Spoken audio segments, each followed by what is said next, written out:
मेरे सभी विद्यार्थियों को नमस्कार और मेरे सभी भाइयों और मेरे सभी दोस्तों को नमस्कार। हम आगे अपनी अगली क्लास को ट्रांसफार्मर की जो लेके आ रहे हैं वो क्लास 10वीं रहेगी और इसके बाद एक 11वीं क्लास और होगी। इसके बाद ट्रांसफार्मर हमारा समाप्त हो जाएगा। इसके बाद ट्रांसफार्मर में ऐसा कोई भाग नहीं रहेगा जो बचेगा। ठीक है, ट्रांसफार्मर हम बहुत अच्छे से लेकर चल रहे हैं। आज ट्रांसफार्मर के बारे में हम दक्षता के बारे में जानेंगे और कल ट्रांसफार्मर की हानि के बारे में जानेंगे और इस ट्रांसफार्मर का चैप्टर फिनिश्ड हो जाएगा। इसके बाद मेरे भाइयों, कुल मिलाकर इस 2 चैप्टर और हमारा ट्रांसफार्मर फिनिश्ड हो जाएगा। हम आगे क्लास को लेकर चलते हैं ज़्यादा बात ना करते हुए, और आप जानते भी हो कि मैं किसी प्रकार की ज़्यादा बात नहीं करता हूँ, क्लास को डायरेक्ट चलाने की कोशिश करता हूँ। और आप सभी से एक अनुग्रह है, अगर आपको चैप्टर अच्छा लगे, मैं बोलता भी नहीं हूँ, बहुत कम बोलता हूँ, बोल रहा हूँ कि चैप्टर अगर आपको अच्छा लगे तो लाइक करें, सब्सक्राइब करें और चैनल को आगे बढ़ाइए। अपना चैनल है, आपका चैनल है, हम सभी विद्यार्थियों का और हम सभी स्टूडेंटों का मिलकर चैनल है। ठीक है मेरे भाइयों, क्लास को आगे चलाते हैं।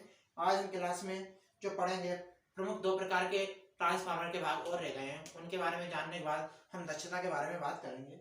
ठीक है, तो आज ये पार्ट 10 है। आज हम जानेंगे, हम सबने अगर पढ़ा है, आपने भी पढ़ा है कि एक ट्रांसफार्मर और होता है। कौन सा ट्रांसफार्मर होता है? एक तो होता है क्लेपोन टेस्टर या फिर टॉन्ग टेस्टर जिसे बोलते हैं, वो भी एक प्रकार का ट्रांसफार्मर का ही कार्य करता है। और दूसरा हमारा जो भाग होता है, हम उसे बोलते हैं ट्रांसफार्मर का जो एक और जो ट्रांसफार्मर का भाग होता है, जो अन्योन्य प्रेरण के सिद्धांत पर नहीं कार्य करता है, जो स्व प्रेरण के सिद्धांत पर कार्य करता है, उसे हम ऑटो ट्रांसफार्मर बोलते हैं। तो हम आगे जो पढ़ने जा रहे हैं ऑटो ट्रांसफार्मर के बारे में पढ़ेंगे। इसके बाद ठीक है, ऑटो ट्रांसफार्मर क्या होता है, इसका नाम हमने ऑटो ट्रांसफार्मर क्यों रखा? ठीक है, ये एक सिंगल फेज का ट्रांसफार्मर होता है। क्या होता है? यह है सिंगल फेज का ट्रांसफार्मर होता है। ठीक है, इसमें क्या होता है, मैं आपको चित्र बना के बता देता हूं। इसमें मात्र एक ही वाइंडिंग की जाती है, ये मात्र एक ही वाइंडिंग होती है, एक ही वाइंडिंग होती है। ठीक है, ये ठीक है, और एक ही वाइंडिंग से क्या किया जाता है, यही इसका एक सिरा निकाल दिया जाता है। ठीक है, इसका एक सिरा निकाल दिया जाता है, जहां से इसको हम प्राइमरी वाइंडिंग बोल देते हैं। ठीक है, मतलब प्राइमरी लपेटों संख्या, इसको हम सेकेंडरी वाइंडिंग बोल देते हैं। मतलब एक ही वाइंडिंग में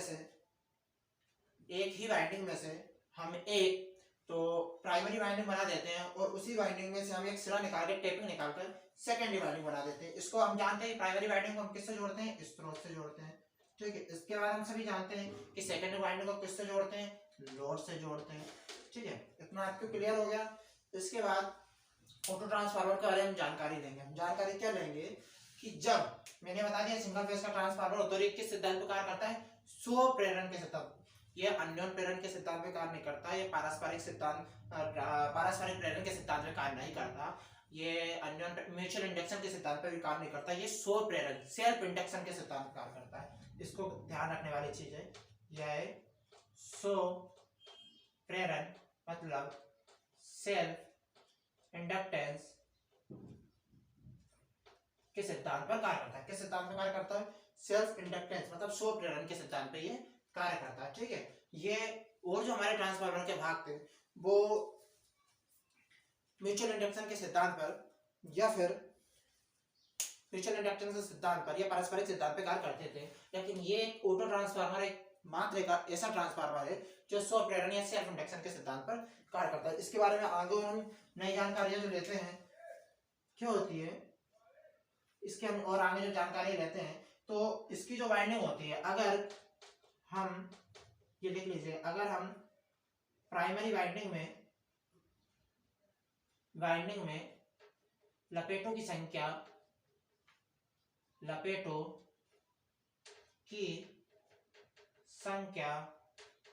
कम और सेकेंडरी वाइंडिंग में लपेटों की संख्या अधिक रखेंगे, की संख्या अधिक रखेंगे तो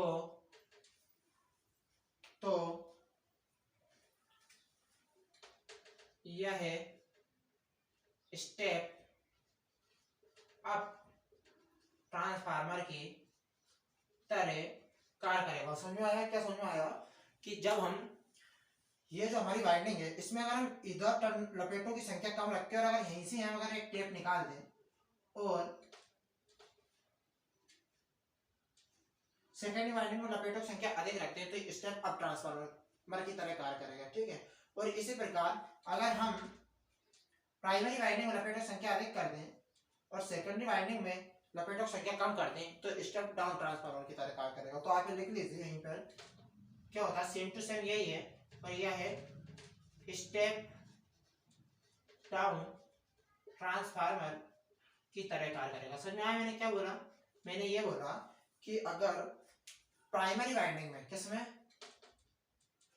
प्राइमरी वाइंडिंग में लपेटों की संख्या अधिक है, अगर ये जो प्राइमरी वाइंडिंग है इसमें टर्न की संख्या अधिक है और सेकेंडरी वाइंडिंग में टर्न की संख्या अगर कम है तो ये स्टेप डाउन ट्रांसफार्मर की तरह कार्य करेगा। ठीक है, इसके आप सुले कैसे लिख सकते हैं? अगर हम, ये तो मैंने बताया, अगर हम प्राइमरी वाइंडिंग में लपेटों की संख्या अधिक यहाँ पर और सेकेंडरी वाइंडिंग में लपेटों की संख्या कम कर दे तो ये स्टेप डाउन ट्रांसफार्मर की तरह कार्य करेगा। लिख लीजिए और इसके बारे में हम और वैसे जल्दी जल्दी जानकारी बता देते हैं।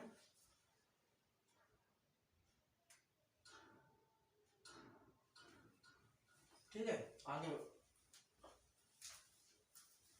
देखो इसमें क्या होता है, इसमें एक ही वाइंडिंग होने के कारण, इसमें क्या होती है, इसमें एक ही वाइंडिंग होने के कारण ताप हानि कम होती है। ठीक है, ताप हानि कम होगी तो ये हीटिंग प्रभाव भी कम उत्पन्न करेगा। ये भी लिखेंगे हम, क्या लिखेंगे हम लिखेंगे कि इसमें ताम्र वाइंडिंग एक होने के कारण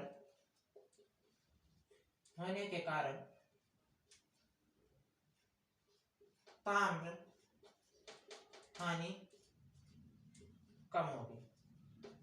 ठीक है, इसके बाद अगला पॉइंट क्या लिखेंगे, इसमें जब ताम्र कम होगा तो इसमें ऊष्मा भी कम होगी। इसमें ऊष्मा भी क्या होगी, ऊष्मा भी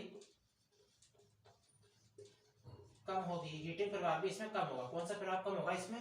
हीटिंग प्रभाव भी कम होगा। इसके बाद यह कम क्षमता के लिए उपयोग में किए जाते हैं, कम क्षमता के लिए उपयोग में किए जाते हैं। इनकी दक्षता भी कम होती है, नहीं इनकी दक्षता अच्छी होती है क्योंकि इनमें हानि कम है ना, तो इनकी दक्षता अच्छी होती है। हानि कौन सी कम है? इसमें ताम्र हानि कम है। जब ताम्र हानि कम है तो हीटिंग प्रभाव इसमें कम है। समझ में आए? Auto transformer single phase transformer होता है, स्व प्रेरण के सिद्धांत पे काम करता है, बता ही चुका था मैं पहले। इसमें ताम्र वाइंडिंग एक होने के कारण, बात यही वाइंडिंग है इसलिए ताम्र हानि कम होती है। ठीक है, इसमें उसमें जब ताम्र हानि कम होगी तो ताम्र हानि का सूत्र क्या होता है, आई स्क्वायर आर, है ना, और हीटिंग क्या होता है, आई स्क्वायर आर टी। ऊष्मा का सूत्र ये होता है। ठीक है, तो इसमें ऊष्मा भी कम होगी, ये कम दक्षता के लिए उपयोग किया जाता है, कम क्षमता के लिए उपयोग किया जाता है और इनकी दक्षता अधिक होती है। इनका उपयोग कहाँ तक कर सकते हैं? देखो फिर मैं लिखवाता हूँ।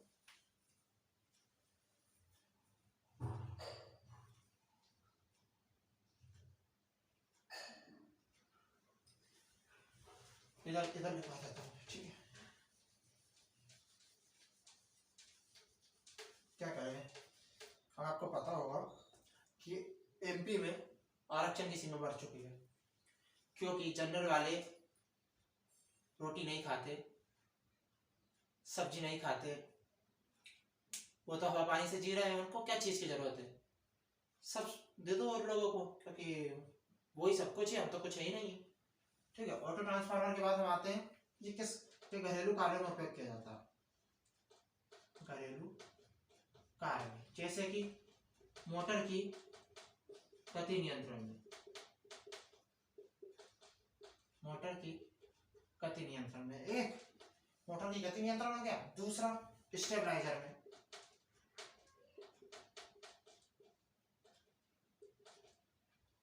स्टेबलाइजर में हो गया।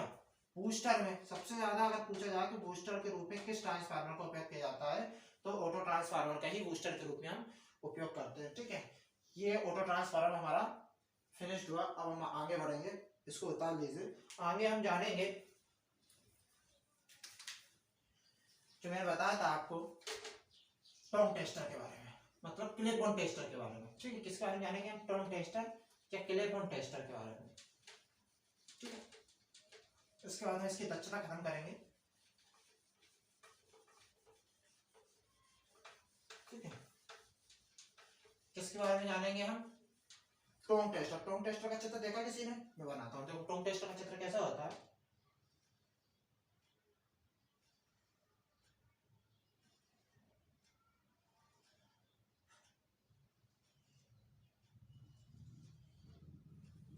ठीक है, यहाँ पे क्या होता है, यहाँ पे एक अमीटर लगा हुआ होता है। ठीक है, यहाँ पे कुछ बटन होते हैं और यहाँ पे ऐसा करके स्केल टाइप में बनी हुई होती है। ठीक है, और ये क्या करती है, ये यहाँ से इसको यहाँ से क्या करते हैं अपन, इसमें ये लगा रहता है हत्था यहाँ पे। ठीक है, ये हत्था लगा रहता है, जिसको अपन इस हत्थे को ऐसे दबाएंगे तो ये क्रोट खुल जाती है। जब ये क्रोट खुल जाती है तो यहाँ पे जो तार रहता है हमारा ट्रांसमिशन का, या फिर ऐसे रहता है ना जो ट्रांसमिशन का या फिर वितरण का जो भी तार रहता है हमारा, उसमें हम क्या करते हैं, क्लिप ऑन टेस्टर के बारे में जानते हैं। ये ऐसी थोड़ी संरचना है क्लिप ऑन टेस्टर की, और कभी हो पाएगा तो मैं आपको प्रैक्टिकली रूप से बताऊंगा। ठीक है, जैसे मैंने ट्रांसफार्मर के बारे में बताया था। अब हम पढ़ते हैं, कौन सा पढ़ रहे हैं हम? क्लिप ऑन टेस्टर, मतलब टोंग टेस्टर। ठीक, सबसे पहले हम जानेंगे कि किस सिद्धांत पर कार्य करता है, तो पारस्परिक सिद्धांत पर कार्य करता है। पारस्परिक प्रेरण के सिद्धांत पर। किस सिद्धांत पर कार्य करता है? पारस्परिक प्रेरण सिद्धांत पर। इसी सिद्धांत को हम क्या बोलते हैं? इसी सिद्धांत को हम क्या बोलते हैं? अन्योन प्रेरण का सिद्धांत। अन्योन प्रेरण का सिद्धांत। ठीक है, इसको हम इंग्लिश में क्या बोलेंगे? म्यूचुअल इंडक्टेंस का सिद्धांत। ठीक है, और जो हमने ऑटो ट्रांसफार्मर के बारे में जो पिछली बार अभी जो इससे पहले हमने जो ऑटो ट्रांसफार्मर के बारे में पढ़ा था, बस वही एक ऐसा है जो सेल्फ इंडक्टेंस के सिद्धांत पर कार्य करता है, स्व प्रेरण के सिद्धांत पर कार्य करता है। ठीक है, इतना जाना आपने। अब इसमें क्या होती है, इसमें जो प्राइमरी वाइंडिंग होती है उसको हम क्या मानते हैं? इसमें जो प्राइमरी वाइंडिंग जो होती है, इस तार को हम प्राइमरी वाइंडिंग मानते हैं। क्या मानते हैं कि चलो पहले हम ये देख लेते हैं कार्य क्या करता है, इसके बाद आपको इस चीज का ज्ञान और सी हो जाएगा। ठीक है, ये कार्य क्या करता है, ये रनिंग मतलब चलती हुई धारा को मापता है। चलती हुई विद्युत धारा को मापता है। आप इसको समझे, ज्यादा लिखाने की जरूरत नहीं पड़ेगी, मैं जब आपको समझा दूंगा कि जब किसी तार में, वैसे हम अधिकतर ये सुनते हैं कि यार चलती हुई धारा में हम उसको कैसे माप सकते हैं, लेकिन ये टोंग टेस्टर एक ऐसी सुविधा है कि जो अगर किसी तार में विद्युत धारा बह रही है, किसी तार में इलेक्ट्रॉन बह रहे हैं, तो हम इसको बहती हुई धारा को हम टोंग टेस्टर के हाथ से इसको यहाँ से ओपन करते हैं। टोंग टेस्टर के दोनों सिरे खुल जाते हैं, और जब ये दोनों सिरे खुल जाते हैं तो इस तार के बीच में हम दोनों सिरों को बंद कर देते हैं।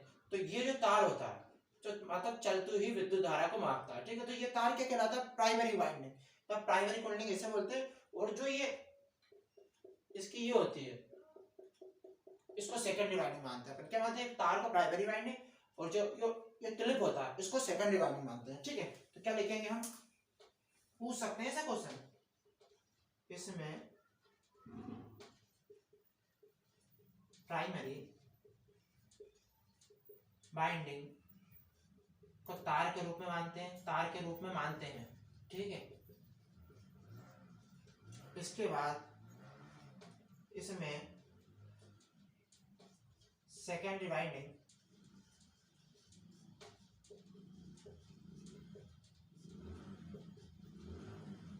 क्लिप के ऊपर की जाती है। जो ये क्लिप है ये सेकेंडरी वाइंडिंग होती है। ठीक है, अब क्या होता है,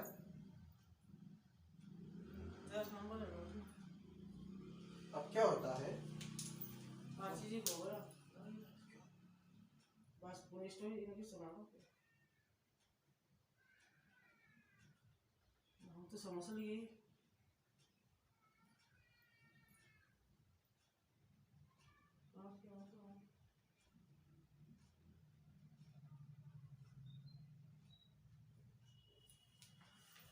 ठीक है, सेकेंड बाइंडिंग क्लिप के ऊपर की जाती है। इसके बाद क्या होता है, इसमें एक इसमें एक क्या होता है, उच्च मान का एक अमीटर लगा हुआ होता है। क्या लगा हुआ होता है यहाँ पर एक अमीटर लगा हुआ होता है। इसमें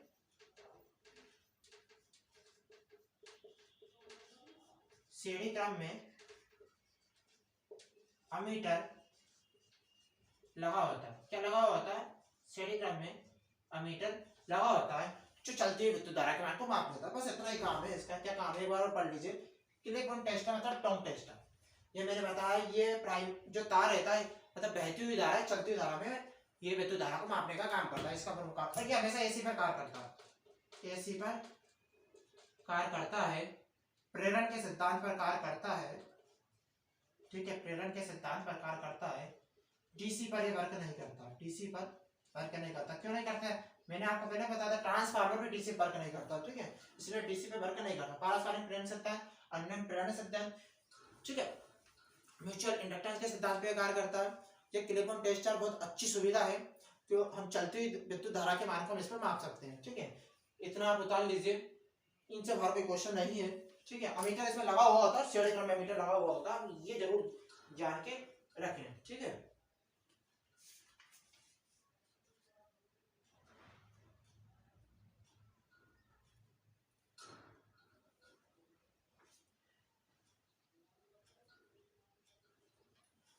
ठीक है। इसके बाद हम हमारी दक्षता के चैप्टर पे आते हैं, या फिर वोल्टेज रेगुलेशन और कर लेते हैं।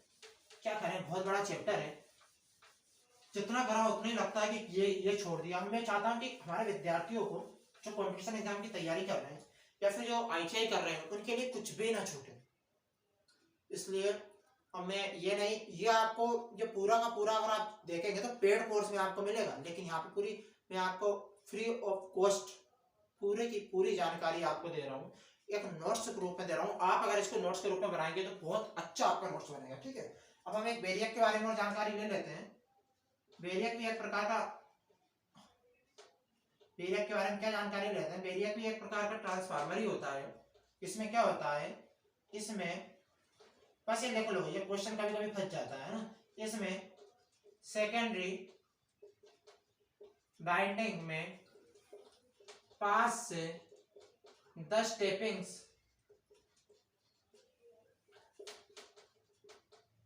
निकालकर सेकेंडरी बाइंडिंग से वोल्टेज के मान को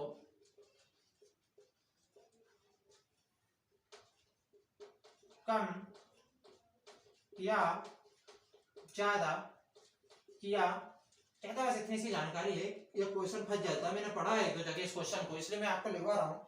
एक दो ओटीओ में, एक दो विकल्प में मैंने इस क्वेश्चन को पढ़ा है। मैंने किताबों में तो ये मुझे नहीं मिला, लेकिन मैंने एक दो जगह पढ़ा है। वेरिएक क्या होता है, इसमें क्या होता है, वेरिएक ट्रांसफार्मर, इसमें सेकेंडरी वाइंडिंग में जो सेकेंडरी लपेट होती है ना, ये इसमें 1 2 3 4 5 ऐसे अपन टैपिंग से निकाल देते हैं, तो इसके वोल्टेज को मान को गिरा सकते हैं और फिर ऐसे करके हम इसके वोल्टेज को मान को बढ़ा सकते हैं। ठीक है, बस इतना से इसके बारे में जानकारी है। अब हम वोल्टेज रेगुलेशन के बारे में जाते हैं।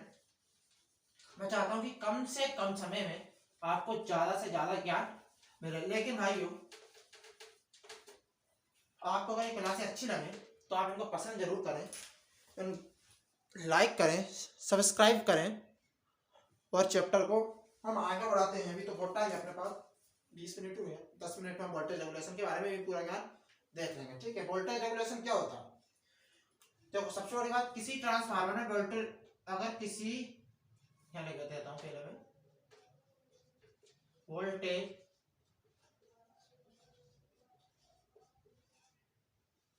रेगुलेशन, कौन सा रेगुलेशन, वोल्टेज रेगुलेशन है। इसके बारे में हम क्या लिखें,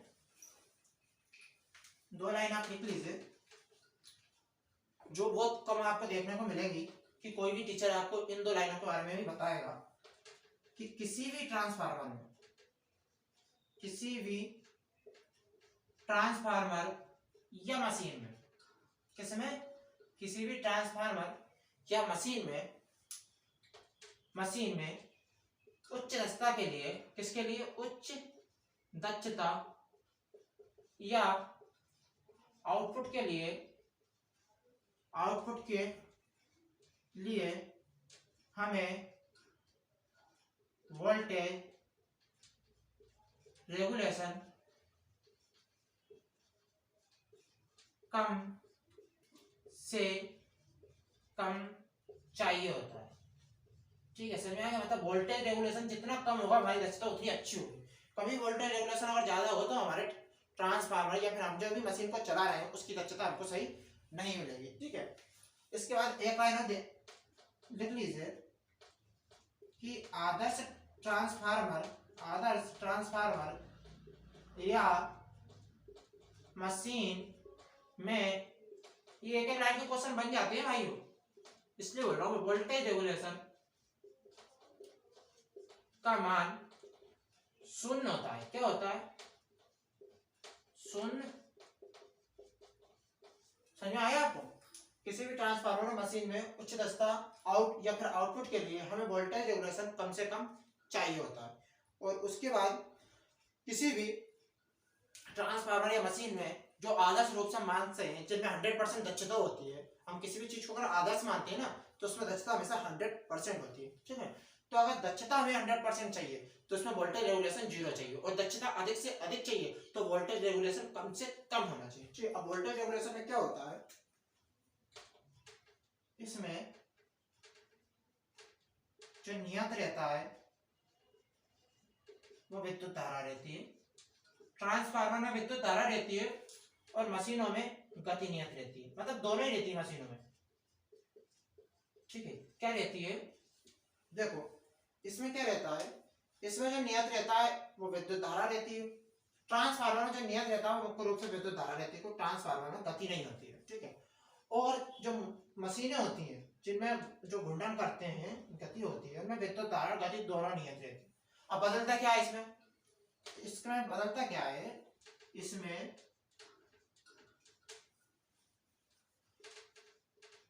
पूर्ण लोड से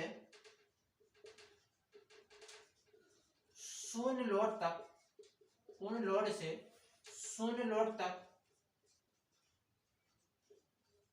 टर्मिनल वोल्टेज का मान बदलता है मेरे भाई। ठीक है, ये मैंने आपको बता दिया। अब आप इतनी जानकारी लिख लीजिए, इसके बाद इसके सूत्र पर आते हैं। ठीक है, इतना आपने लिख लीजिए, इसके बाद हम सूत्र पे आते हैं। सूत्र भी बिल्कुल शून्य है, वो सूत्र भी आपको भी एक बार में याद करा दूंगा। ठीक है, आज पता नहीं दक्षता हो पाएगी नहीं हो पाएगी, लेकिन हम पूरी जानकारी आपको, एक भी जानकारी आपको सब बाहर नहीं जाने देंगे, बस हमारी ये इच्छा है। ठीक है,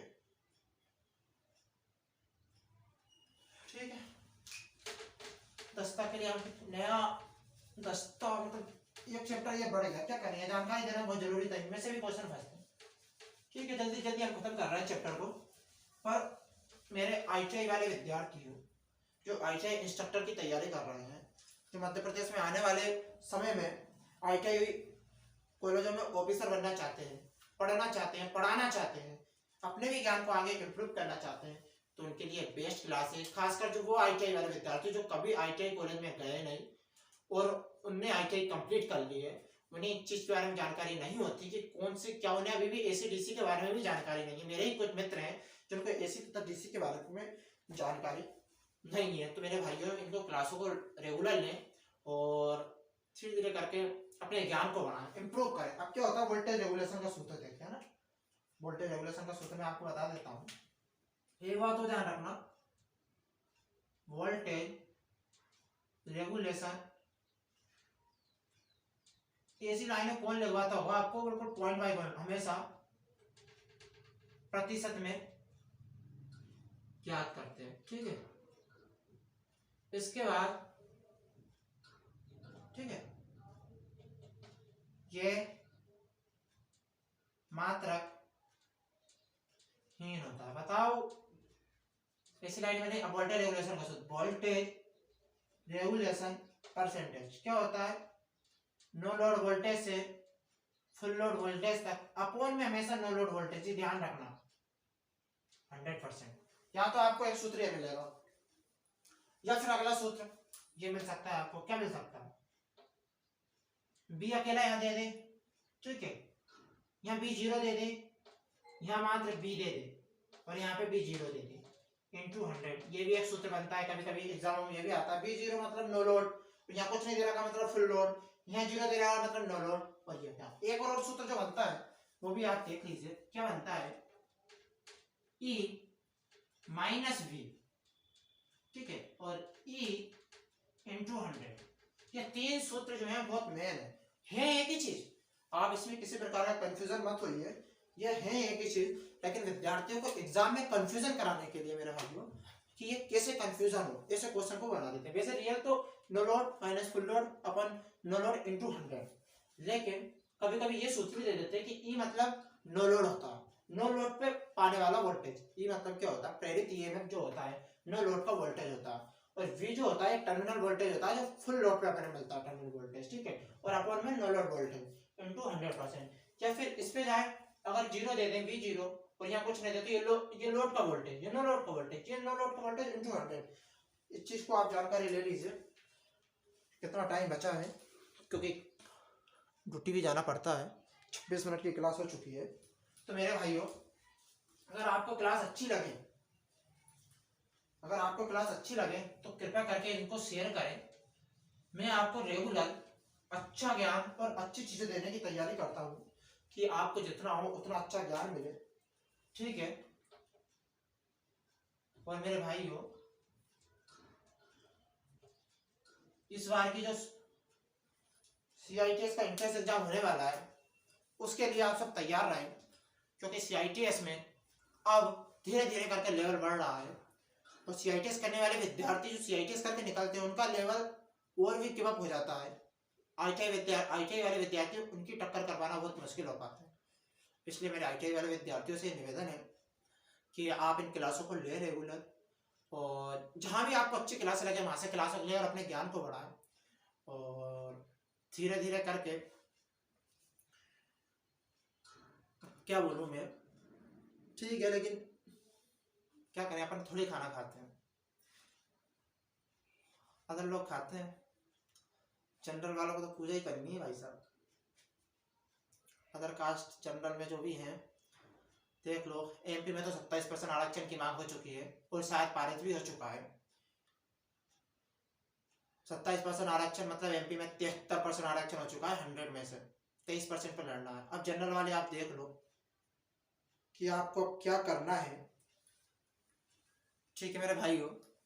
जय हिंद। अगली क्लास में लेके आऊंगा जिसमें ट्रांसफार्मर की दक्षता बताएंगे हम, मात्र उसमें दक्षता बताना है, और उसके बाद अगली क्लास जो लेके आऊंगा मैं ट्रांसफार्मर की हानि के बारे में बताऊंगा, जो 2 प्रकार की हानि होती है, ताम्र हानि और लौह हानि। ट्रांसफार्मर में घर्षण हानि नहीं होती है, और मशीनों में 3 हानियां होती है, ताम्र हानि, लौह हानि और घर्षण हानि। लेकिन ट्रांसफार्मर एक ऐसी मशीन, मतलब मशीन तो ये नहीं होती है क्योंकि इसमें घूमने वाला भाग नहीं होता है। अगर इसमें घूमने वाला भाग होता तो ये मशीन होती, ये स्तर वाला भाग है, ठीक है।